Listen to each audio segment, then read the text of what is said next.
AbuTimes.com, tourism and media portal of Mount Abu, Abu Road, Sirohi and around. News, hotel booking, advertisement and a lot more.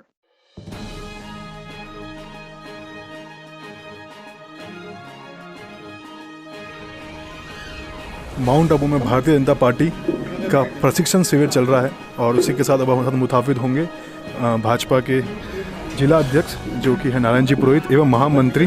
तो उनसे बात करेंगे, जानेंगे। सबसे पहले हम जानते हैं ये जो आज प्रशिक्षण शिविर हो रहा है उसका मकसद क्या है और उसकी तैयारी क्या है। सर, जिस तरीके से शिविर किया गया भाजपा द्वारा, तो किस तरीके की तैयारी आने वाले चुनाव को लेकर उसमें बहुत समय है, तो ये परीक्षण शिविर का मेन मकसद क्या है? केंद्र की योजना के अनुसार प्रशिक्षण वर्ग पूरे भारत में हो रहे हैं और राजस्थान के प्रदेश नेतृत्व द्वारा हमारे ज़िले को भी ये टारगेट दिया गया है कि 17 मंडलों में प्रशिक्षण वर्ग करवाने हैं। ये आज हमारा 12वां प्रशिक्षण वर्ग का शुभारंभ है।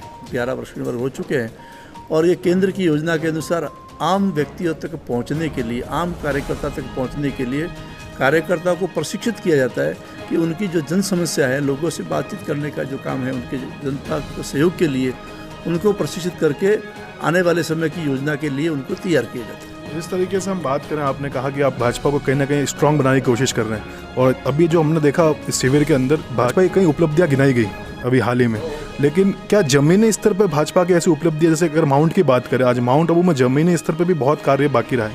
पिछला बोर्ड आपका रहा ही था जिसमें केंद्र में बल्कि प्रदेश में और यहाँ पे स्थायी जब भाजपा थी फिर भी काम नहीं हो पाए। तो जैसे कि भाजपा आज अंतर्राष्ट्रीय राष्ट्रीय स्तर पर ख्याति प्राप्त कर रहा है, लेकिन जमीनी स्तर पर लगता है वो कहीं ना कहीं या नगर पालिका स्तर पर भाजपा वो ख्याति प्राप्त नहीं कर पाया। विश्व की सबसे बड़ी पार्टी होने के नाते भाजपा पूरे भारत में एक बड़ी पार्टी के रूप में उभर के आई है। और आपने पिछले समय गुजरात के चुनाव देखे होंगे, सारी की सारी नगर पालिका वन वे स्विंग हुआ, ग्राम पंचायत पंचायती राज में पूरा वन वे स्विंग हुआ।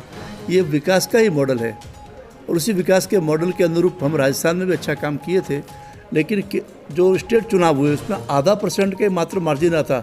उसके बावजूद भी हम जो भी कांग्रेस की सरकार है उसके द्वारा जो भी काम में ढिलाई की जा रही है, उनके द्वारा जो झूठे वायदे किए जा रहे हैं, लोगों को गुमराह किया जा रहा है, उन सारी की सारी बातों को आम जनता तक पहुंचाने के लिए कार्यकर्ताओं को प्रशिक्षण वर्ग के माध्यम से प्रशिक्षित करते हैं।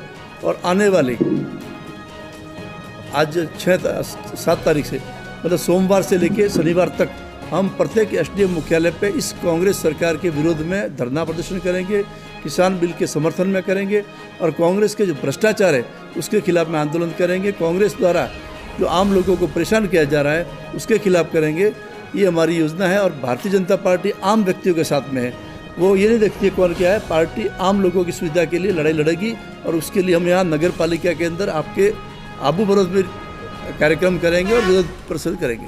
सर, तो जैसे आपने माउंट आबू की बात की, थोड़ी लोकल यहाँ के क्वेश्चन से बहुत ज़्यादा ज्वलन थे। हाल ही में कुछ टेप लीक हुए, भ्रष्टाचार की बातें आई सामने और यहाँ का सर आज तक रिपेयरिंग रिनोवेशन का काम तो आज तक नहीं हो पाया।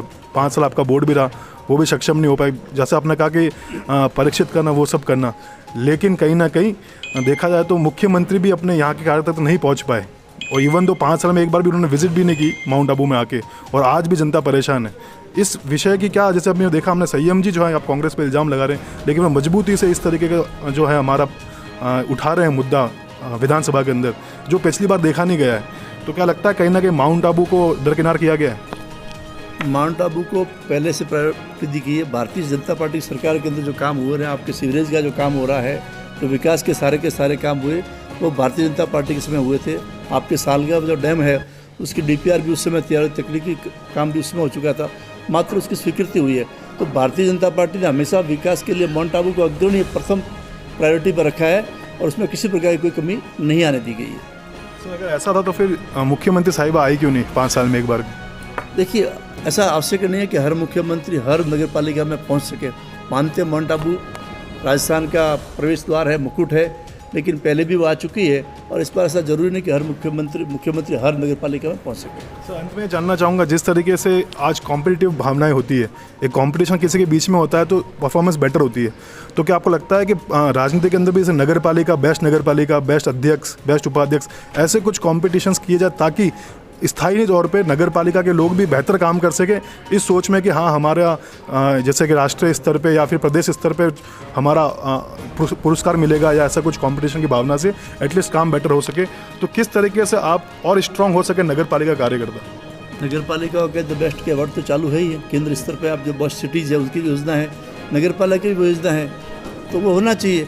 और जितना कंपटीशन होगा तो काम अच्छा होगा ही होगा।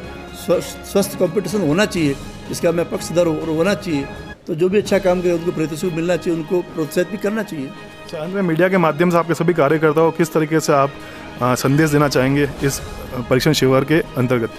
प्रशिक्षण शिविर के अंदर मैं ये सबको संदेश देना चाहूँगा कि यहाँ से कार्यकर्ता प्रशिक्षित होके यहाँ से जावे, तब आम व्यक्ति की जो समस्या है, जो छोटी समस्या होती है, जैसे पानी का बिल, पानी नहीं आ रहा है, लाइट क्यों नहीं आ रही है, राशन कार्ड नहीं है, राशन नहीं मिल रहा है, छोटी छोटी समस्याएं हैं, वही आम लोगों की होती है। उन समस्याओं का समाधान आम हमारा कार्यकर्ता करे, यही हम चाहते हैं कि छोटी समस्या के लिए आम लोगों को जाना नहीं पड़े और हमारा कार्यकर्ता उसको सुलझा सके। आबू पिंडवाड़ा विधायक ने लिस्टेड 4 क्वेश्चन विधानसभा की कार्यसूची में अंकित किए हुए थे, पर उनका समय नहीं आया। और इसके अंदर अगर मैं कह सकता हूं कि हमारे जो माननीय विधायक हैं, अगर वो समय देते तो उस चारों क्वेश्चंस को वो बड़ी मजबूती से उठाते, और आज भी वो लिस्टेड है। चाहे हमारी फॉरेस्ट की समस्या हो, सनसेट के ऊपर टैक्स लगाया जा रहा है, पर्यटकों को परेशान किया हुआ, सालगांव वाला था, माउंट आबू की निर्माण समिति स्वीकृति को लेके था, और माउंट आबू के अंदर जो प्रॉब्लम्स आती है भवन निर्माण को लेके, उनके ऊपर उन्होंने लिस्टेड है और आज भी उनका विधानसभा के अंदर उनके द्वारा अंकित किया हुआ है। अभी उनको समय नहीं मिला। आपने बताया कि किसी विधायक ने उस मैटर को उठाया। माउंट आबू सिरोही जिला एक part of the mount Abu Sirohi जिले का पार्ट है, समस्या को उठाना है, परंतु हमारे विधायक ने भी उसका समर्थन किया है। इसके अंदर माउंट की और बात जहाँ तक है, भारतीय जनता पार्टी के कार्यकाल के अंदर जो काम हुआ है, होगा और आगे भी बढ़ के होगा। अभी आप वर्तमान बोर्ड की हालत देख सकते हो, 1.25 साल हो गया है, क्या आउटपुट है? जो घोषणा की थी, क्या कोई घोषणा पूरी हुई? जनता पहले से ज़्यादा त्रस्त है। आज लोग हमारे बोर्ड को बहुत अच्छा कह रहे हैं कि पुराना बोर्ड बहुत अच्छा था।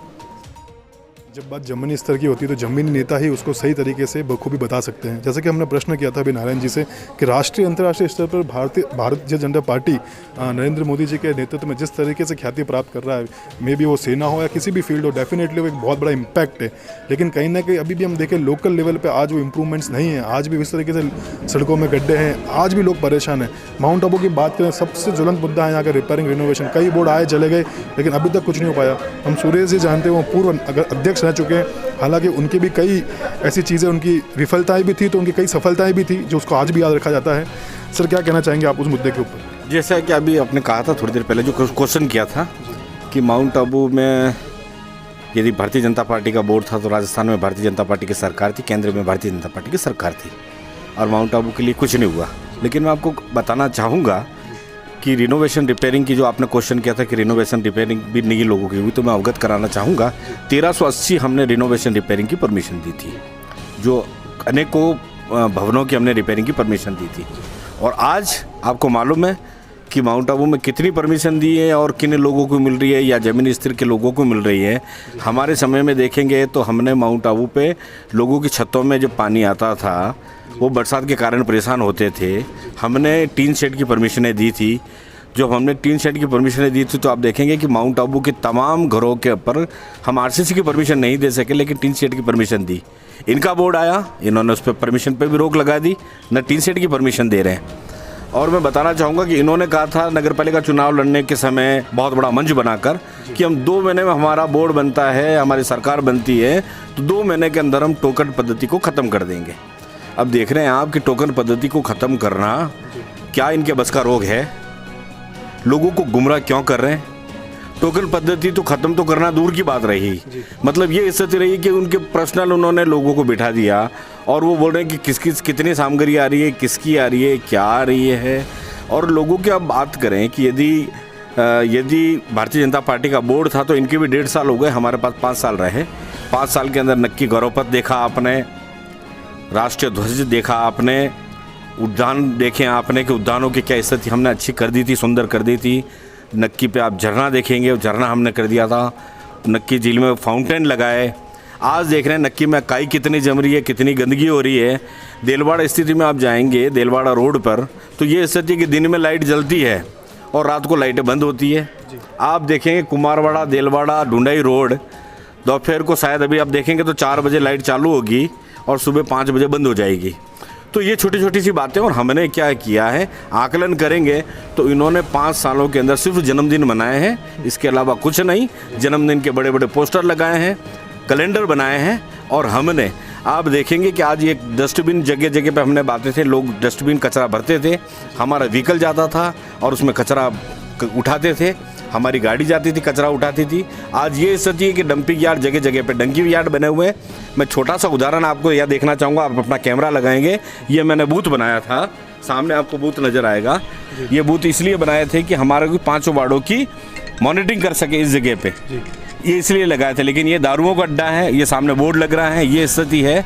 माउंट आबू की तमाम सड़कों की स्थिति क्या हो रही है, लोग गिर रहे हैं और दुर्घटनाएं हो रही है, और इनको देखने वाला कोई नहीं है। बस ऑफिस में बैठो, चाय पियो, आनंद करो और मस्त रहो। और लगातार आप लोग देख रहे हैं कि छोटे छोटे, अभी तो बहुत छोटे छोटे से इनके ऑडियो आ रहे हैं, माउंट आबू की इनकी सच्चाई लोगों के सामने आ रही है, और ये लोगों के सामने की बात सुरेश जी बता रहे हैं हमें, तो डेफिनेटली हम भी चाहेंगे, उनके मन में भी कई बातें, हमारे मन में भी कई प्रश्न है, तो एक ऑफिस पर इनके साथ, जैसे कि आप सभी हमारे व्यूअर्स वेट करते हैं, हम जल्दी आपके साथ ऑफिस पे और भी कई लोगों के साथ मिलकर एक इंटरव्यू करेंगे जहाँ पे हम खुल के बात कर सकें। सर, अगर हम बात करें डेवलपमेंट की, बात करें विकास की, कई ऐसे ऑप्शन है, कई ऐसे प्लान है जो लोकल लेवल बने हुए लेकिन उनको भी आज तक ध्यान में रखा गया, उस बारे में क्या कहना चाहेंगे? आप ये देखेंगे 2009 में अशोक गहलोत जी जो हमारे मुख्यमंत्री हैं राजस्थान, वो हमारे भी मुख्यमंत्री हैं ये कह सकते हैं, पर वो यहाँ पर अध्यक्ष थे आबू डेवलपमेंट कमेटी के, और आज भी हैं।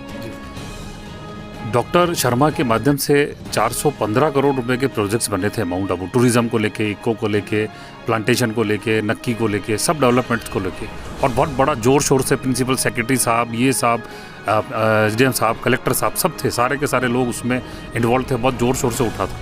लेकिन धरातल पे एक भी प्रोजेक्ट, एक भी काम मेरे को नहीं लगता है शुरू भी हो पाया है। ऐसी तो स्थिति है हमारे माउंट आबू की। अभी आपने देखा बजट में बिल्कुल माउंट आबू जीरो, एकदम अंडा, कुछ भी नहीं मिला माउंट आबू को। एक तरह से कहना चाहिए कि जो टूरिज़्म, इतना करोड़ों रुपए का व्यापार, इतने टूरिज़्म आते हैं, दिन भर लाखों करोड़ का इनकम देता है, टूरिज़्म बढ़ता है, बहुत सारे टूरिज़्म विदेश के भी काफ़ी लोग आ रहे हैं। इसमें कोरोना में भी माउंट आबू को सरकार ने कुछ भी मतलब नहीं दिया। अभी आपने देखा होगा माउंट आबू रिपेयरिंग रेनोवेशन में जो वीडियो ऑडियो जो चले, उसमें SDM साहब के मार्फत से फाइलें हुई रिपेयरिंग रेनोवेशन की। इन्होंने कोई भी प्रयास नहीं किए इसमें।